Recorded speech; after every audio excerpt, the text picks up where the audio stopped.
अंग्रेजी माने आवे कोनी, ना हिंदी रो घणो ज्ञान, राजस्थान रा बाशिंदा, राजस्थान मारी पहचान या राजस्थानी मारी पहचान। दोस्तों खम्बा गणी, राम राम, नमस्कार, सत श्री अकाल, आदाब। जैसा कि आप समझ गए होंगे, आज हमारा टॉपिक है राजस्थानी शब्दावली। रीड के अंदर एक नया टॉपिक डाला गया है जो कि बड़ा ही बेहतरीन टॉपिक है और करने में भी बड़ा मजा आएगा। और ये शब्द दोस्तों कहीं ना कहीं पूछे जाते हैं कल्चर के अंदर, कहीं ना कहीं 1-2% जो है इसके पक्के हैं। इसलिए हम आज राजस्थानी शब्दावलियों की तरफ नजर डालेंगे। लेकिन वीडियो शुरू करने से पहले मेरी आप लोगों से एक छोटी सी अपील कि जिन बच्चों ने मेरे चैनल को सब्सक्राइब नहीं किया है वो मेरे चैनल को सब्सक्राइब कर लें और साथ ही साथ बेल आइकन को दबा लें ताकि मेरे न्यू वीडियोस के नोटिफिकेशन आपको मिलते रहें। तो चलिए दोस्तों शुरू करते हैं राजस्थानी शब्दावली। जैसा कि मैंने आपको शुरू में एक शब्द बोला था दोस्तों, क्योंकि हम जब राजस्थानी शब्दावली को कर रहे हैं तो हम राजस्थानी तहजीब को भी नहीं भूलेंगे। और राजस्थानी तहजीब ये है दोस्तों कि जब हम शुरू में किसी भी आदमी से मुलाकात करते हैं, किसी भी व्यक्ति से बात करते हैं, तो सबसे पहले हम उसका अभिवादन करते हैं और अभिवादन के स्वरूप हम बोलते हैं खम्मा घणी, और सामने से जवाब आता है घणी खम्मा जी, घणी खम्मा। अर्थात दोस्तों इसका अर्थ क्या है? ये एक अभिवादन है दोस्तों। जब दो व्यक्ति एक दूसरे के साथ आमने सामने मिलते हैं, प्राचीन काल में राजा महाराजाओं के द्वारा अपने यहाँ आश्रित, ठीक है ना, जो भी विद्वान थे, कवि थे या अन्य जो लोग थे, उनको जब वो दरबार में आते थे तो उनको वो लोग प्रणाम किया करते थे। जिस प्रणाम को किसके नाम से पुकारा करते थे? खम्मा घणी के नाम से। और सामने से उन विद्वानों के द्वारा, आश्रयदाताओं के द्वारा अपने अन्नदाता को, अपने राजा को खम्मा घणी का उत्तर देते हुए घणी खम्मा कहकर उन्हें क्या किया जाता था? पुकारा जाता था। तो दोस्तों समझ गए होंगे खम्मा घणी, इसीलिए मैंने आप लोगों को सभी को बोला था खम्मा घणी, राम राम, आदाब, सत श्री अकाल। दोस्तों खम्मा घणी मतलब घणी खम्मा दोस्तों अभिवादन का एक स्वरूप है, अभिवादन का एक रूप है। तो चलिए दोस्तों हम आगे राजस्थानी शब्दावलियों को पढ़ते हुए हमारे नेक्स्ट वर्ड की तरफ आते हैं। दोस्तों सबसे पहले आज के वक्त के अंदर अगर हम लेके चलें तो हम सबसे पहले किसान, फसल, खेत, जमीन की तरफ से चलते हुए हम शब्दावलियों को पढ़ेंगे, क्योंकि ज्यादातर इन शब्दावलियों से ही क्वेश्चन आया करता है। दोस्तों हम दो शब्दों को बड़ा आराम से, बड़ा ध्यान से पढ़ेंगे। एक तो है दोस्तों अगेती। अब आप कहोगे सर ये अगेती क्या है? अगेती के साथ साथ हम एक शब्द और पढ़ेंगे, वो है पुछेती। अब ये दोस्तों अगेती और पुछेती क्या है? अगेती और पुछेती दोस्तों ये है कि जब जल्दी बीजान की गई जो फसल होती है, जो समय से पहले ही बीज दी जाती है, अर्थात जल्दी मतलब ना जिसे बीज दिया जाता है, तो जल्दी बीजान वाली जो फसलें होती हैं तो उन्हें क्या कहा जाता है? अगेती कहा जाता है। और देरी से बेजान की गई फसलें जो होती हैं उन्हें क्या कहा जाता है? पुछेती कहा जाता है। मतलब कहने का अर्थ कि समय था फसल का, लेकिन आपने उसे बोया नहीं और उसे लेट कर दिया, और लेट करने के बाद आप उसे क्या कर रहे हो? बो रहे हो, उसका बीजा रोपण कर रहे हो, बीज उसके डाल रहे हो। तो ऐसी स्थिति में वो क्या हो जाएगी? पछेती हो जाएगी। और समय से पहले यदि आपने उस फसल के बीजान कर दिया गया है फसल का, तो वो क्या हो जाएगी? अगेती हो जाएगी। तो दोस्तों याद रखिएगा अगेती और पछेती। राजस्थानी शब्दावली बड़ी ही मजेदार है दोस्तों। इस राजस्थानी शब्दावली के अंदर एक शब्द आता है जिसका नाम है गोफण। दोस्तों ये गोफण क्या है? सबसे महत्वपूर्ण बात है दोस्तों, ये दो जगह पर प्रयोग में आता है, ठीक है ना। मैं सबसे पहले आपको गोफण का अर्थ बताते हुए आपको एक चीज बताना चाहूंगा कि गोफण या गोफिया, याद रखिए दोस्तों, अगर गोफण है तो ठीक है, गोफण है और गोफिया है तो ठीक है। अगर गोफण आता है और गोफिया आता है जब तो है ठीक, लेकिन अगर अकेला गोफण आता है और वो पूछता है कि गोफण किसका प्रकार है, तो दोस्तों गोफण एक आभूषण का भी प्रकार होता है जो बालों की वेणी में गुथा जाता है। याद रखिएगा बालों की जो चोटी होती है उस चोटी के अंदर एक गुथा जाने वाला जो आभूषण होता है उसे क्या कहा जाता है? उसे भी गोफण ही कहा जाता है। लेकिन यहाँ पर हम राजस्थानी शब्दावली पढ़ रहे हैं तो राजस्थानी शब्दावली में गोफण का क्या अर्थ हुआ दोस्तों? जिसे गोफिया भी कहा जाता है। दोस्तों पशु पक्षी जो हैं वो क्या करते हैं? खेतों के अंदर अपनी फसलों को बड़ा खराब करते हैं। तो इसीलिए क्या है कि किसान लोग या जो खेती करने वाले जो लोग होते हैं वो लोग क्या करते हैं? उन्हीं पशु पक्षियों को रोज रोज दूर से भगाने के लिए, ठीक है ना, एक पत्थर फेंकने वाला यंत्र बनाया जाता है जिसमें चमड़े का एक सिस्टम होता है, जिसको यूं घुमाकर क्या किया जाता है? फेंका जाता है। उसमें पत्थर डाला जाता है और उसे पकड़ा जाता है और पकड़कर यूं घुमाकर क्या किया जाता है? फेंका जाता है। उसी को ही गोफिया कहा जाता है, उसी को ही क्या कहा जाता है? गोफण कहा जाता है। तो आशा करता हूं दोस्तों आप समझ गए होंगे कि पशु पक्षियों को भगाने के लिए किसानों के द्वारा या व्यक्तियों के द्वारा बैठे बैठे दूरी से पशु पक्षियों को भगाने के लिए जिस यंत्र का प्रयोग किया जाता है उसे क्या कहा जाता है? गोफण कहा जाता है या क्या कहा जाता है? गोफिया कहा जाता है। समझ में आ गई होगी दोस्तों ये बात आपको। उसके बाद हम दोस्तों बात करेंगे, एक शब्द और है जिसका नाम है रेलनी।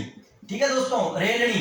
अब दोस्तों हमारे राजस्थान की एक बड़ी खासियत है, आपको एक चीज और बता देता हूं आपको, यहाँ पर थोड़ा आप इसको समझ लीजिएगा कि राजस्थान के अंदर जितनी भी वर्ड है उन वर्डों में कई बार हम ले को ले नहीं बोलते हैं, बल्कि ले को क्या बोल देते हैं, अड़े बोल देते हैं। ले को क्या बोल देते हैं दोस्तों, अड़े बोल देते हैं। तो याद रखिएगा दोस्तों कि कई बार ले को ले न बोलकर अड़े बोला जाता है, और यही रीजन है जिसके कारण कई बार ये अर्थ अलग दे देता है। जैसे मैं बहुत बार आपको बता चुका हूं, यदि मैं इस ले के प्रयोग को लेकर बात करूं तो मैंने लिखा गाल।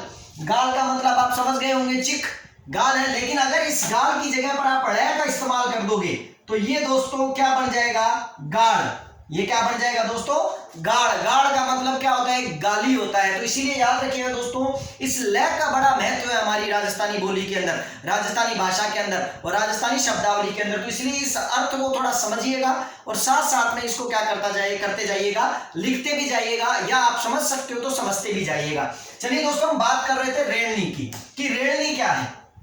अब समझ नहीं आता है कि रेलनी का मतलब क्या हो गया कि भी कोई रेल निकल रही है, नहीं दोस्तों, ऐसा नहीं है।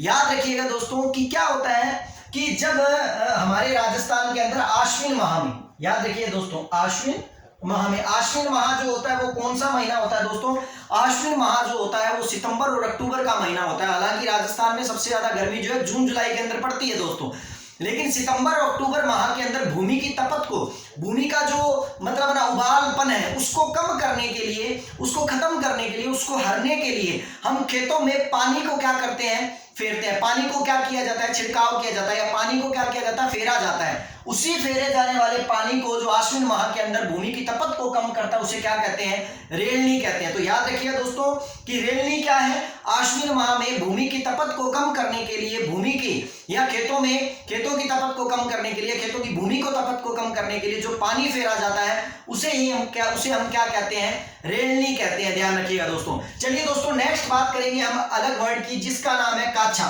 याद रखिए दोस्तों। अब आप कहोगे कि ये काछा क्या है, ठीक है ना दोस्तों।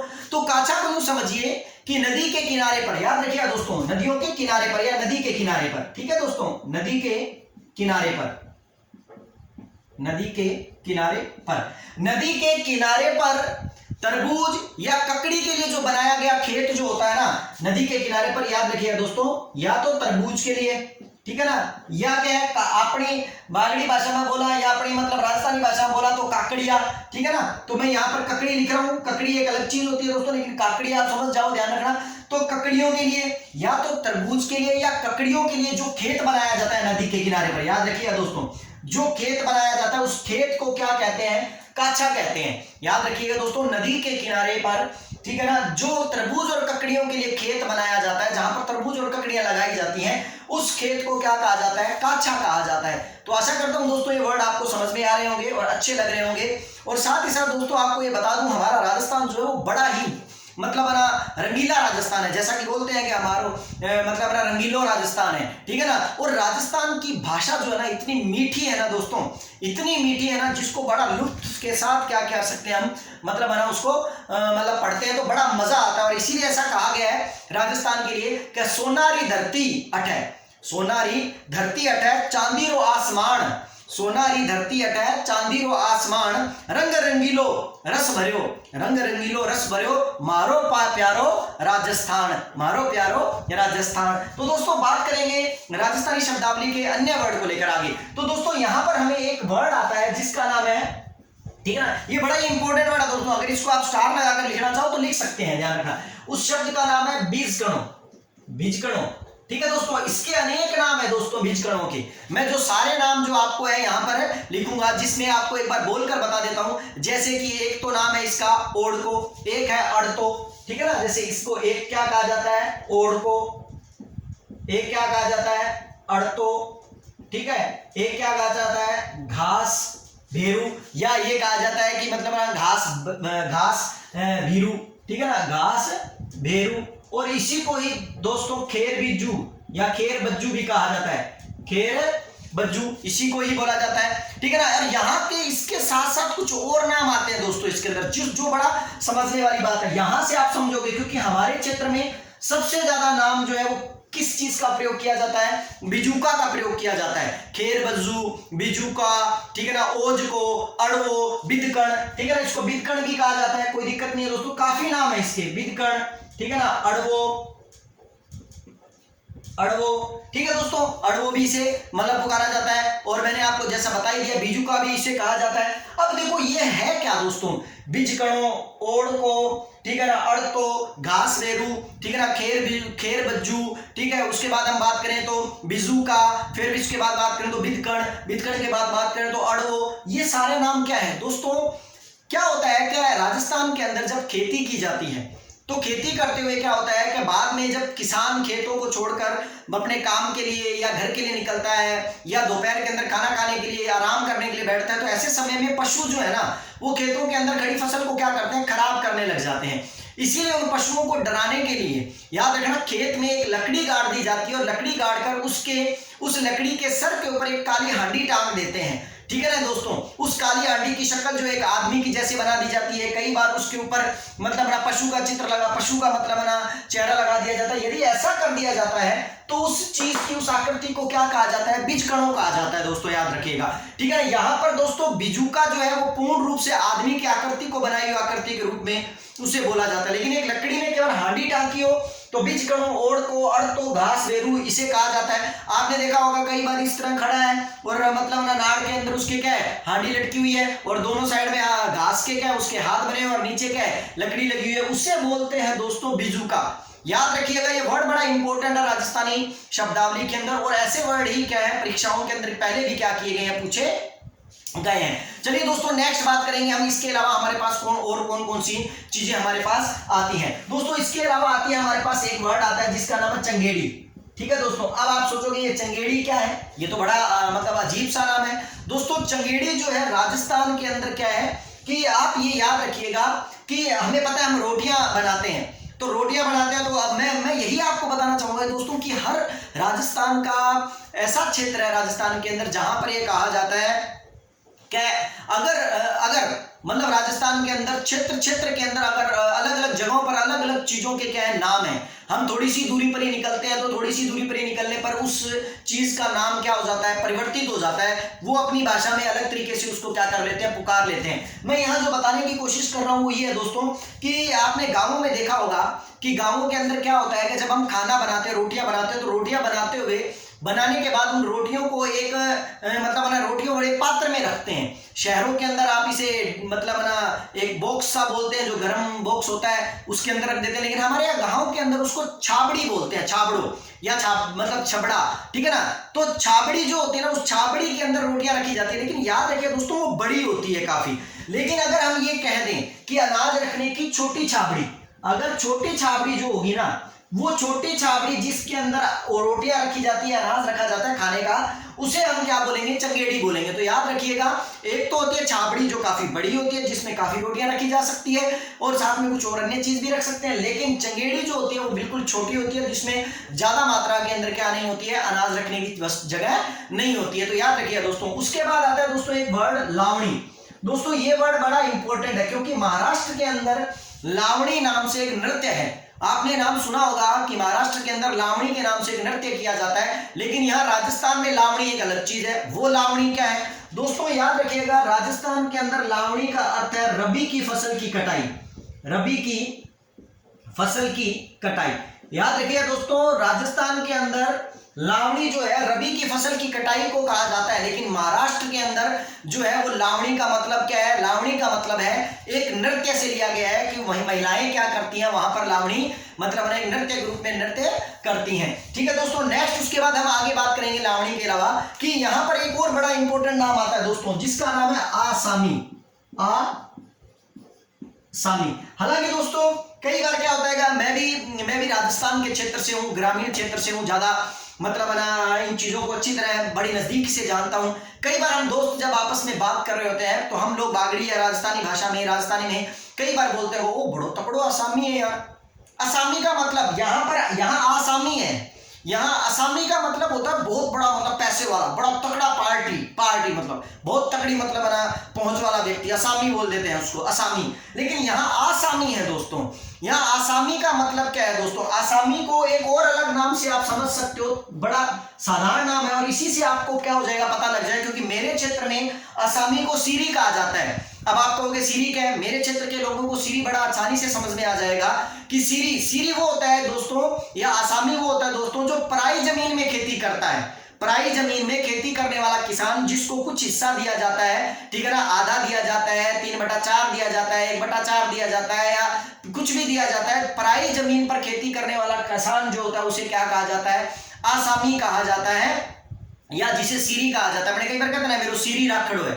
सीरी राखड़ का मतलब कि मेरा किसान ऐसा रखा हुआ है जो मेरी जमीन है, लेकिन क्या कर रहा है, वो मेरी जमीन को बाहर रहा है। तो पराई जमीन में खेती करने वाला जो किसान है उसे क्या कहा जाएगा? सीरी। लेकिन यहां पर दोस्तों एक और इंपॉर्टेंट बात, अब आपके मन में सवाल आ रहा होगा कि सर पराई जमीन पर खेती करने वाला तो चलो मान गया, ठीक है ना, पराई जमीन पर खेती करने वाला किसान, ठीक है, लेकिन अगर पराई जमीन पर खेती करने वाला किसान जो है वो आसामी कहलाता है, तो जो बंदा खुद अपनी जमीन पर खेती करेगा वो क्या कहलाएगा? तो वो भी तो किसान होगा। लेकिन नहीं दोस्तों, उनको हमारी राजस्थानी भाषा में आवगी खेती बोला जाता है। उसको याद रखिए दोस्तों, क्या बोला जाता है?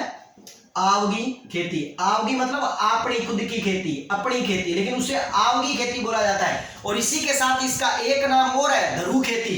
याद रखिए दोस्तों, अगर क्वेश्चन ये आ जाए कि धरू खेती या धरू खेती क्या है, आवगी खेती क्या है, तो याद रखिएगा आवगी खेती या धरू खेती का मतलब क्या है कि स्वयं स्वामी द्वारा खेती करना आवगी खेती या धरू खेती क्या है, कहलाती है। तो याद रखिएगा दोस्तों, आसामी पराई जमीन पर खेती करने वाला किसान कहलाता है, और आवगी जो है वो क्या है, स्वयं मालिक के द्वारा जो खेती की जाती है, उस मालिक के द्वारा जो, तो उसे आवगी खेती के नाम से क्या किया जाता है, बुलाया जाता है। तो दोस्तों अगेती समझ गए होंगे आप, दोबारा बता देता हूं एक बार जल्दी जल्दी कि जल्दी बीजान की गई फसल को अगेती कहा जाता है। पछेती जो कि देरी से बीजान की गई है उसे हम क्या कहते हैं, पछेती कहते हैं। गोफड़ पशु पक्षियों को भगाने के लिए, ठीक है ना, एक पत्थर विमान यंत्र जो होता है उसे गोफड़ कहा जाता है। हालांकि गोफड़ को गोफिया भी बोला जाता है, और गोफड़ एक आभूषण के रूप में भी होता है जो कि सिर के अंदर वेणी के में गुथ कर क्या किया जाता है, वो लगाया जाता है। ये भी याद रखिएगा। रेड़नी क्या है, मैंने बताया था कि आश्विन माह के अंदर भूमि की तपत को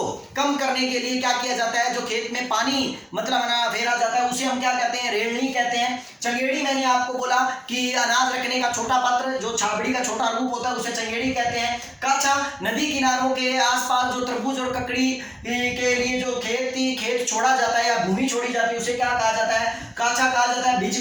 बीजकणों जैसा कि मैंने बताया, खेत में एक व्यक्ति जो है मतलब घासनुमा और हांडीनुमा लटका कर और आने वाले पशुओं को और पक्षियों को डराने के लिए जो बिजूका बनाया जाता है उसको बीजकणों या बिजूका, बिजकण, अड़वो, खेरबुज, घास वेरू आदि नामों से पुकारा जाता है। ठीक है दोस्तों, और आवगी खेती जैसा कि मैंने आपको अभी बता दिया है। तो चलिए दोस्तों हम आगे चलते हैं और साथ में आगे कुछ वर्डों के बारे में क्या करते हैं, जानकारी लेते हैं। सारे वर्ड करवाऊंगा दोस्तों मैं आपको, मैं इस वीडियो के अंदर, हो सकता है मेरा पार्ट सेकंड भी बन जाए, लेकिन मैं आशा करूंगा कि इसी पार्ट में कंप्लीट हो जाए। लेकिन जितने भी वर्ड मेरे से इस कंप्लीट होते हैं मैं करूंगा, नहीं तो अगले पार्ट के अंदर हम कर लेंगे दोस्तों। यहाँ पर एक वर्ड आता है दोस्तों बण।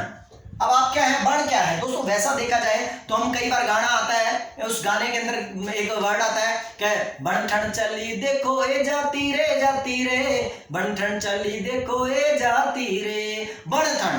तो वो बण के साथ अगर ठण आता है तो उसका मतलब होता है सजा धजा, बण ठण, तब उसका मतलब होता है सजा धजा। लेकिन अकेला बण आता है दोस्तों तो ये याद रखिएगा कि हमारी राजस्थानी भाषा के अंदर कपास के पौधे को बण कहा जाता है। ध्यान रखिए दोस्तों, ठीक है ना, कपास के पौधे को क्या कहा जाता है दोस्तों, बण कहा जाता है। तो इंपॉर्टेंट बात है दोस्तों, याद रखिएगा। तो बण के साथ ठण मत जड़ा, इसको बण कहा जाता है, बड़ा कहा जाता है, वड़ा कहा जाता है, कुछ भी याद रखिएगा, कोई दिक्कत नहीं है। तो बण या बड़ा कोई दिक्कत नहीं है दोस्तों, इसलिए याद रखिएगा इसके नाम से आता है। सेकंड वर्ड लेते हैं हम दोस्तों, जो अगला वर्ड है वो हमें क्या बताता है। देखो एक दोस्तों एक वर्ड आता है उफणो, ठीक है ना, उफणो, ठीक है दोस्तों, वो बड़ा ही इंपॉर्टेंट वर्ड है, इसको भी आप स्टार लगाकर लिख सकते हो। उफणबो क्या है, ठीक है ना,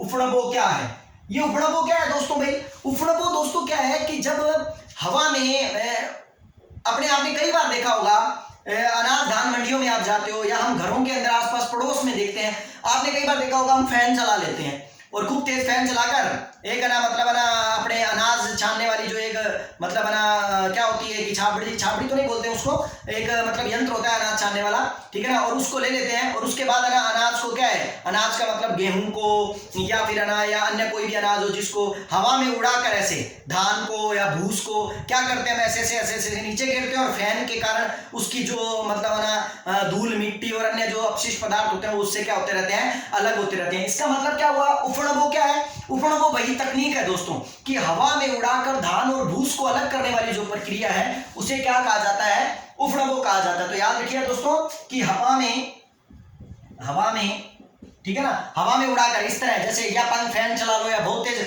हवा चल रही है उस दिन आप कर लो, जरूरी नहीं है, तो हवा में उड़ाकर ठीक है ना धान व भूसी या अन्य चीजें ले लो आप, अनाज ले लो आप, जरूरी नहीं है धान और भूसे के अलावा, ठीक है ना, तो धान और भूसी या उनको क्या करना, अलग करने वाली प्रक्रिया जो है वो क्या कहलाती है, उफणबो कहलाती है। चलिए दोस्तों नेक्स्ट हम वर्ड के बारे में आगे बात करते हैं, उफणबो के बाद कि आगे हमारा पास वर्ड जो है वो कौन सा इंपॉर्टेंट वर्ड है। दोस्तों दो वर्ड, ये वर्ड जो है ये बड़े इंपॉर्टेंट वर्ड है दोस्तों, याद रखिएगा दोस्तों। बजेड़ा, ठीक है दोस्तों, बजेड़ा क्या है, मैं आशा करता हूं बजेड़ा वर्ड जो है वो लगभग लोग जानते होंगे हमारे राजस्थान में, क्योंकि बजेड़ा वर्ड जो है बड़ा इंपॉर्टेंट वर्ड है, क्योंकि पान की खेती को हम क्या बोलते हैं, बजेड़ा बोलते हैं दोस्तों, याद रखिएगा।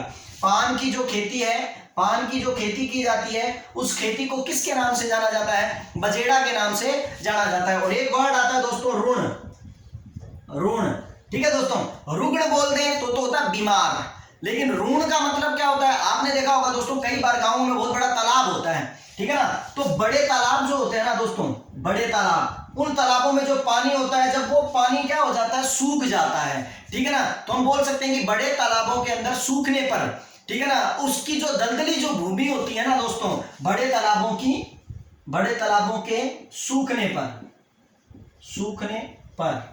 उसकी दलदली भूमि, ठीक है दोस्तों, भूमि में की जाने वाली खेती, याद रखिए दोस्तों क्या होता है कि उस दलदली भूमि जो होती है उस तालाब वाली भूमि पर जो कि गीली होती है, उस गीली भूमि के ऊपर जो खेती की जाती है उसे क्या कहा जाता है, ऋण कहा जाता है दोस्तों, याद रखिए उसे क्या कहा जाता है, ऋण कहा जाता है। और एक वर्ड और आता है दोस्तों जो कि आपने कई बार देखा होगा कि हमारे जो पशु पक्षी घरों में आते हैं, कई बार बहुत ज्यादा मतलब मात्रा में आने लग जाते हैं और बहुत ज्यादा शोर करते हैं, ठीक है ना, गाँव के अंदर, तो क्या होता है, पेड़ों के ऊपर एक मतलब एक वस्तु लटकाई जाती है, एक मतलब है ना क्या है, एक यंत्र लटका दिया जाता है जिसको तलबो बोलते हैं दोस्तों, याद रखिएगा, क्या बोलते हैं उसको, तलबो, कई जगह पर ललबो भी बोल देते हैं, लेकिन इसको क्या बोला जाता है, तलबो बोला जाता है दोस्तों। ये क्या होता है, पक्षियों को डराने के लिए पेड़ों पर लटकाया जाने वाला जो मृत कौवा होता है ना, मृत कौवा, ठीक है ना, पक्षियों को लटकाने वाला, याद रखना, पक्षियों को डराने वाला, तो पक्षियों को डराने के लिए पेड़ों पर एक है ना मृत कौवे जैसा एक मतलब है ना चीज लटका दी जाती है, कई बार मृत कौवा ही लटका दिया जाता है, तो क्या होता है उसे क्या कहा जाता है, तलबो कहा जाता है दोस्तों, याद रखिए राजस्थानी भाषा में। तो बण कपास के पौधे को कहा जाता है, उफणबो हवा में उड़ाकर धान और भूसी को क्या करना, अलग करना, उसको साफ सुथरा करना, कई बार हम कणक को भी क्या करते हैं, साफ करते हैं, तो उसके अंदर जो अपशिष्ट पदार्थ उड़कर साइड में हो जाते हैं और साफ क्या हो जाती है, चीज अलग आ जाती है। बजेड़ा, पान की खेती को क्या कहा जाता है, बजेड़ा कहा जाता है, ठीक है। ऋण का मतलब बड़े तालाब के अंदर जब पानी सूख जाता है तो उसकी दलदली भूमि में की जाने वाली खेती को हम क्या बोलते हैं, ऋण बोलते हैं। और एक रह जाता है तलबो, तलबो का मतलब क्या होता है दोस्तों, पक्षियों को डराने के लिए पेड़ों पर लटकाया जाने वाला जो मृत कौवा होता है उसे क्या कहा जाता है, तलबो कहा जाता है। अगर आप इसका स्क्रीनशॉट लेना चाहें तो दोस्तों आप इसका स्क्रीनशॉट ले सकते हैं, कोई दिक्कत नहीं है, पीछे वाले का मैं स्क्रीनशॉट देना भूल गया था, लेकिन आप लेना चाहें तो अभी ले सकते हैं। चलिए दोस्तों नेक्स्ट बात करेंगे तलबो के बाद। दोस्तों यहाँ पर दो वर्ड में आपको बड़ा मतलब जरूरी समझता हूँ यहाँ समझाना, क्योंकि कई बार ये वर्ड है ना हमारे बहुत बार परीक्षाओं में आए हैं। एक तो आया हुआ है उनालू, याद रखिए दोस्तों कि ये उनालू क्या है। एक आया हुआ है सियालू। ये क्या होता है दोस्तों, जब हम ज्योग्राफी पढ़ते हैं तो ज्योग्राफी में भी ये दोनों वर्ड आते हैं, याद रखिए दोस्तों। लेकिन इसको समझना और इसके बाद कई बार इन दोनों के अंतर को हम क्या हो जाते हैं, मतलब ना पजल हो जाते हैं। जैसे आरोही अवरोही, कई बार हमें पता है आरोही क्या होता है, अवरोही क्या होता है। आरोही क्रम अवरोही क्रम, लेकिन हम पजल हो जाते हैं कौन सा बढ़ते हुए मतलब है ना क्रम में है, कौन सा घटते हुए क्रम वाला है, तो हम इसमें पजल हो जाते हैं। वैसे ही उनालू और श्यालू में भी हम लोग क्या हो जाते हैं, पजल हो जाते हैं। लेकिन यहाँ पजल होने की जरूरत नहीं है दोस्तों। हमारी राजस्थानी भाषा में श्याल का मतलब क्या होता है, ठंडी, ठीक है ना, ठंड कभी श्याल, ठीक है ना। इसीलिए याद रखो कि यहाँ पर श्यालू का मतलब क्या हुआ कि जो फसलें गर्मी में, उल्टा कर दो आप इसको, श्याल का मतलब ठंड होता है, ठंड का मतलब जो फसलें ठंड में काटी जाती हैं, काटी कब जाएंगी, जब गर्मी में वो बोई जाएंगी। तो इसका मतलब क्या हुआ कि गर्मियों में बोई जाने वाली फसलें जो होती हैं, गर्मियों में बोई जाने वाली फसलें, बोई जाने वाली फसलें, ठीक है दोस्तों, याद रखिएगा। गर्मियों में बोई जाने वाली जो फसलें होती हैं उन्हें क्या कहा जाता है, श्यालू कहा जाता है। याद रखिए दोस्तों, इन्हें श्यालू को ही खरीफ बोला जाता है। जैसे रबी, ठीक है, जायद, खरीफ, उसमें खरीफ फसलें जो है वो क्या है, श्यालू कहलाती हैं। और इसी खरीफ फसलों को राजस्थान के कई हिस्सों के अंदर सावणी भी कहा जाता है। सावणी मतलब सावन के समय में मतलब होने वाली। और इनमें कौन कौन सी फसलें आती हैं, इनमें ज्वार आता है दोस्तों, बाजरा आता है इसके अंदर दोस्तों, ठीक है ना, इसके अंदर मूंग भी आता है दोस्तों। ये बड़ी इंपॉर्टेंट चीज है, क्योंकि कई बार कुछ लोग इसे रटा देते हैं, क्या भाई क्या नाम है, खरीफ 3 वर्ड है तो 3 वर्ड वाली फसलें जो इसके अंदर आएंगी, लेकिन इसके अंदर मूंग जो है वो 2 वर्डों में आता है, ठीक है ना। मूंग आता है दोस्तों, ज्वार आता है, बाजरा आता है, और कपास आ जाता है दोस्तों इसके अंदर, कपास भी इसी के अंदर आता है, ठीक है दोस्तों। तो ये जो फसलें हैं ये श्यालू है, श्यालू मतलब खरीफ है। तो श्यालू याद रखिएगा, गर्मियों में बोए जाने वाली और सर्दियों में काटी जाने वाली, मतलब गर्मियों में बोए जाने वाली फसलें क्या कहलाती हैं, ये याद रखिएगा, मतलब है ना श्यालू कहलाती है। अब आ जाता है उनालू, तो आप समझ गए होंगे, बिल्कुल उल्टा है इसका। तो उनालू का मतलब हो गया कहां, सर्दियों में बोए जाने वाली फसलें, सर्दियों में बोए जाने वाली फसलें। अब आप पूछोगे क्या सर एक दो कोई अगर एग्जांपल है तो बता दीजिए। पहली बात तो उनालू को सर्दियों में बोया जाता है, इसलिए इसे क्या कहा जाता है, रबी कहा जाता है। इसे क्या कहा जाता है, खरीफ, और इसे क्या कहा जाता है, रबी कहा जाता है। और रबी के साथ साथ ही राजस्थान के कई इलाकों में इसे हाड़ी, ठीक है ना, हाड़ी या हाड़ी भी बोला जाता है इसको। और मैंने जैसा आपको बताया कि ये सर्दियों में बोया जाता है, तो सर्दियों के अंदर जो फसल बोई जाती है वो सबसे इंपॉर्टेंट कौन सी है, गेहूं। आपको पता है गेहूं एक ऐसी फसल है जिसको सर्दियों में बोया जाता है, और इसको प्रॉपर रूप से कड़ाके की ठंड की जरूरत होती है। जब तक धुंध ना पड़े तब तक गेहूं की फसल अच्छी नहीं होती और कटती है। तो आप देखिए कब कटती है, गर्मी में कटती है वो, जब पूर्ण रूप से तैयार हो जाती है। और इसी के साथ चना ले लीजिए, चना की फसल जो है वह फसल भी के है दोस्तों, गेहूं और चना दोनों का दोनों कद काटी जाए, मतलब गर्मी में काटी जाए, सर्दियों में बोई जाए, तो इसलिए इनको क्या बोलेंगे, रबी की फसलें बोलेंगे। और साथ ही साथ इनको क्या बोलेंगे, श्यालू अर्थात खरीफ की फसल बोलेंगे। तो आशा करता हूं दोस्तों ये दोनों अंतर जो है वो आपको समझ में आ गया होगा। चलिए दोस्तों अब हम बात करते हैं वर्ड जो बड़ा इंपॉर्टेंट वर्ड है, ठीक है ना दोस्तों। यहां पर इस वर्ड को थोड़ा इसके मतलब ना इसके अर्थ, इसके नाम से इसको समझने की कोशिश करिएगा कि इससे हम इस वर्ड से इसका अर्थ निकालने की कोशिश करते हैं। उसका नाम है मसाण्या, मसाण्या दोस्तों। अब हमारे यहाँ पर क्या होता है, राजस्थानी भाषा के अंदर हम मसाणा या मसाणा में जाएंगे, शमशान बोलते हैं मसाणे के अंदर, ठीक है ना, मसाणे के लिए। लेकिन यहाँ पर मसाण्या है और हम बात कर रहे हैं खेती की, भूमियों की। तो यही बात आपको समझनी पड़ेगी। यहां पर 2-4 वर्ड है दोस्तों जो एक साथ आपको समझाने की कोशिश करूंगा। एक और समझ लेना कि गोर वाला या गोर वालेला, ठीक है ना, ऐसे कहते हैं गोर वाला, ठीक है दोस्तों, ये याद रखिए। एक वर्ड ये आ गया गोर वाला, इनको आप ढंग से समझिए दोस्तों इन दोनों वर्डों को, क्योंकि ये दोनों वर्ड एक दूसरे से जुड़े हुए हैं। वो कैसे है, देखो दोस्तों, मसाण्या तो आप समझ में होंगे, यहाँ पर मसान वर्ड का अर्थ आ रहा है, मसान का मतलब होता है शमशान। इसका मतलब क्या हुआ, इसका मतलब साफ हुआ कि शमशान भूमि के पास जो भी खेत पड़ते हैं और जो भी खेत होते हैं उन खेतों को खेत भूमि फसल तो ये तो कहते ही हैं, लेकिन उनको प्रॉपर रूप से राजस्थानी भाषा में क्या कहा जाता है, मसाण्या, ठीक है ना। क्या मसाण्या वाले खेत है वो, मसाण्या वाले खेत मतलब जिनके बिल्कुल पास में क्या पड़ता है, शमशान भूमि पड़ती है। अब आप कहोगे गोरवाला क्या है दोस्तों, गोरवाला जो है वो क्या है, सेम टू सेम मसाणों की तरह ही है। अगर उसके करीब कब्रिस्तान पड़ता है, कब्र पड़ती है, तो कब्र के पास या कब्रिस्तान के पास पड़ने वाले जो खेत होते हैं वो क्या कहलाते हैं, गोरवाला कहलाते हैं। तो याद रखिएगा, शमशान के करीब पड़ने वाले जो खेत है वो तो है मसाण्या, और कब्र के पास या कब्रों के पास मिलने वाले जो खेत है या पास पड़ने वाले जो खेत है बिल्कुल छिपे हुए, उनको बोला जाता है गोरवाला। आशा करता हूं दोस्तों ये वर्ड जो है वो आपको समझ में आ रहे हैं और बड़े इंपॉर्टेंट वर्ड है, बड़े ही सुंदर मतलब ना जो है वर्ड है, इनका अर्थ भी बड़ा मतलब अच्छा है, जिनको समझना भी जरूरी है क्योंकि ये परीक्षा की दृष्टि से बड़े इंपॉर्टेंट है। तो इससे इसका स्क्रीनशॉट ले सकते हैं आप, और फिर हम उसके बाद आगे चलकर आगे के वर्डों के बारे में जानकारी लेते हैं। तो चलिए दोस्तों, हम आगे वर्ड ले रहे हैं, आगे जानकारी ले रहे हैं वर्डों की, और आगे की जानकारी लेते हुए हम आगे पढ़ते हैं राजस्थानी शब्दावली के अंदर कुछ वर्ड। राजस्थानी शब्दावली में कुछ वर्ड आगे पढ़ते हैं, लेकिन मुझे एक याद आ गई बात दोस्तों कि ये वर्ड इतने अच्छे और इतने सुंदर है कि राजस्थानी में कई बार बहुत अच्छे अच्छे चुटकुले भी आते हैं, बहुत अच्छी अच्छी बातें भी हैं। तो कुछ बोर हो रहे हो या नहीं हो रहे हो तो बहुत अच्छी बात है, और हो रहे हो तो मैं भी आपको आपका ध्यान थोड़ा सा क्या करता हूँ मतलब ना और अच्छी तरह मतलब ना सजग कर देता हूँ, आपको थोड़ा जगा देता हूँ। कहते हैं दोस्तों क्या राजस्थानी में ऐसा बोला जाता है कि बी बंदा ने कोई भी चंद्रू को नहीं बना सके। कई बार बोलते हैं हम कि बी बंदा ने कोई भी चंद्रू को नहीं बना सके। तो एक जने ने पूछ लिया भाई क्यों, के रीजन है क्यों कौन बना सके अभी ने चंद्रू का मतलब क्या। अगर दोस्तों जिस भी व्यक्ति को, जिस भी बच्चे को राजस्थानी भाषा के अंदर चंद्रू वर्ड का अर्थ नहीं पता, उसके लिए वर्ड बड़े ही क्या है मतलब ना कठिन होने वाले हैं। तो इसलिए चंद्रू वर्ड, चंद्रू का मतलब बेवकूफ होता है, बता देता हूं मैं, लेकिन ये याद रखिएगा क्या है कि बी बंदा ने कोई भी चंद्रू को नहीं बना सके, ठीक है ना। अब उसने पूछा ऐसा क्यों भाई, उसने कहा कि झिका ने अक्कल बादाम खाणू को नहीं आइडियो है बल्कि खल्ला खाणू आइडियो है, बिन चंद्रू बनाणों के है मुश्किल है। तो दोस्तों इसीलिए राजस्थानी शब्दावली, राजस्थानी भाषा बड़ी ही मतलब ना इंपॉर्टेंट है, और इसीलिए राजस्थानी भाषा के लिए भी कई बार ये बातें बोली जाती हैं दोस्तों कि राजस्थानी भाषा को हमें अपना दर्जा दिलाना है।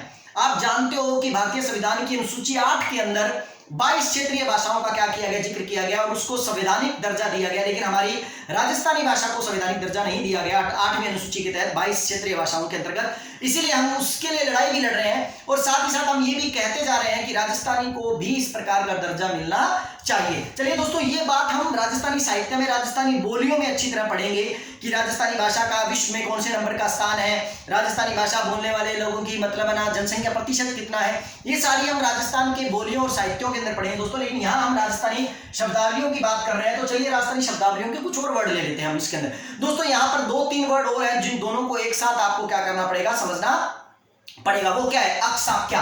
ठीक है दोस्तों, वो क्या है, एक तो है अकसाक्या। अब आप कहोगे ये सर वर्ड कहां से लेके आए हो आप। दोस्तों मैं सिर्फ राजस्थानी वर्ड लेके आया हूं जो राजस्थानी में है, इसलिए वही वर्ड आपको समझा रहा हूं। एक है तरसाक्यो, ठीक है ना, या तारसाक्यो, तरसाक्यो, ठीक है दोस्तों। एक है अकसाक्या या अकसाक्यो, एक ही कह सकते हैं, यहां पर यूं भी आ सकता है अकसाक्यो, ठीक है ना। और एक है तरसाक्यो, एक अकसाक्यो एक तरसाक्यो। ये क्या है दोस्तों, याद रखिएगा दोस्तों कि वर्ष में एक बार फसल देने वाले जो खेत होते हैं, याद रखिएगा वर्ष में केवल एक बार फसल देने वाले खेत, केवल एक बार फसल देने वाले खेत।